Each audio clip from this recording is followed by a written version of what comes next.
I would like to ask you to imagine yourself in a situation where you feel most like yourself. That could be you being alone, it could be you with friends, it could be with family. Choose one situation and really, really take that in. Really imagine yourself doing what you love, being in your favorite space, with or without your favorite people, and really soak up that experience. How does that feel in your body? How can you tell that you feel so comfortable?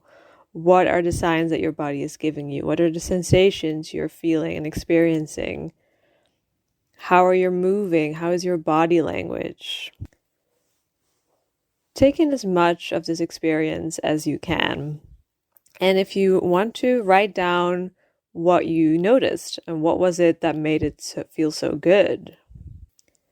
And if this is hard for you to do, next time you are in a situation where you feel like you're really, really, really comfortable and you feel so connected to yourself, take in that moment and take in what you're feeling and how you know that you are so comfortable. This can really help you notice where you feel, not only where you feel comfortable, but also where you don't feel that way. So, as you may have noticed, today I'd like to talk about authenticity, feeling like yourself, showing up as yourself, being your true self in all situations. Because as simple as that sounds, it's not always that easy, especially if we've been conditioned to adapt to the group, to belong, to show up as a presentable version of ourselves. It can be quite challenging to really show up as ourselves, whatever life gives us. So, what is authenticity? Obviously, there's different definitions, and I'm not going to go into the dictionary for this one. But for me, authenticity is showing up as you are in that moment, as you truly feel, without filters, without mechanisms to protect yourself, just as you are entirely fully. Now, that doesn't mean that you have to be super open about every aspect of your life or share everything that's going on with you with everyone.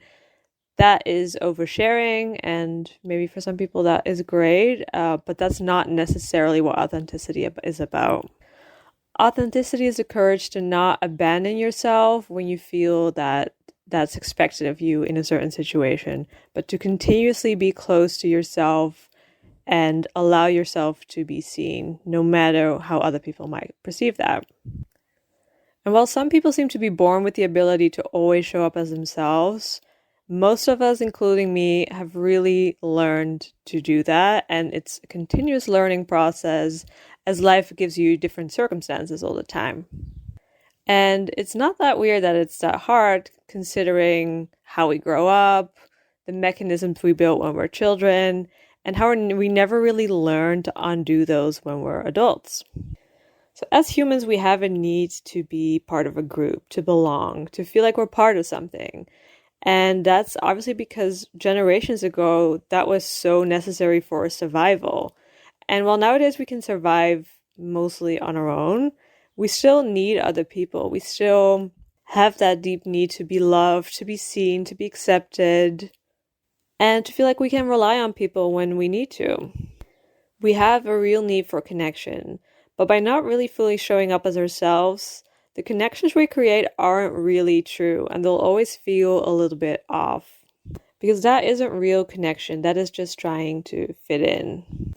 And the more you have the courage to really show up as yourself in all areas of life, in all situations, the more you'll find your people, the more you'll be in situations that actually fully embrace you as you are, and the more full and rich your life will be. But it does take courage, and it can be hard to undo the programming that we've had since childhood. And when we're kids, we obviously grow up in a certain environment that we didn't necessarily pick for ourselves. And then we go to school and we make friends with the people that we most connect with. And we have a say in that. We pick our friends, but at the same time, we are a little bit limited to who's in our group, who's in our same age category, who's in our sports clubs. And while in the first years of our lives, we really look at our parents as our role models, when we go to school, we look at our peers. We look at what is expected, like what do we need to make friends? what does it take to be part of the group and to have a community, to be invited, to feel like you're part of something. And since being part of something is such a human need, this is totally understandable behavior. And then as we go through our teenage years, through our 20s, we are learning who we are, but we're also still so impacted by our peers and by what is expected of us for those around us. Most of us have a deep fear of being abandoned, of being rejected, of being alone, and it can therefore be very hard to not fall into the trap of adapting yourself to whatever the situation requires of you. And then as we grow older, as we become adults, a lot of the same things kind of continue. We are either going to university or we're applying for jobs, and there are certain things that are expected of us there as well. And in fact, in job interviews, for example, we're really expected to present ourselves in a certain way. We talk in a certain way, we dress in a certain way, we talk about certain traits that we may or may not have. And that is very much encouraged behavior because we need a job and therefore we need to make sure that we get hired. Whether that job actually fits who we are or not, that can become a human need as well. And so as we build our lives with a job, with a friendship group, with our families, it can be quite challenging to take a pause and reflect on, is my life really a reflection of who I am? And is this me? Do I feel like I'm comfortable showing up as myself in all these areas? And you'll see that lots of people need a crisis for that. Lots of people go through burnout, go through intense breakups, through grief, through whatever hardships that require them to really, really, really take a pause from their normal lives and see, is this what I still want moving forward? Now that I'm in this crisis, now that everything is upside down, do I want to move forward the same way I did up to this point? And if you are going through a crisis like that, or you have gone through a crisis and you are building your life in a way that feels more true to you, all the power to you. That's so great and so courageous. And it can be a challenging thing to do for sure. If you haven't gone through that, but you still feel like something is off, it's definitely not too late. You definitely don't have to wait for the crisis to hit you. You can make little changes now for your life to feel more authentic. So when we did this exercise in the beginning, where you really listen to your body to tell you, are you feeling really comfortable being as you are in certain situations? I would now like to ask you to compare that to other areas of life, to other friends, to other family members, to your job, to your hobbies, wherever it is that you show up. And how do those situations feel? Do you feel the same level of comfort, or is there a tightness? Is there a restriction? Is there a tension? And if that is the case, I really want to ask you to sit with that for a bit and reflect on what that means and why that could be. And be really honest with yourself here with what is and isn't working. Now, that doesn't mean that you have to avoid all situations that make you feel less like yourself. You could also see if you could show up in those situations more like yourself.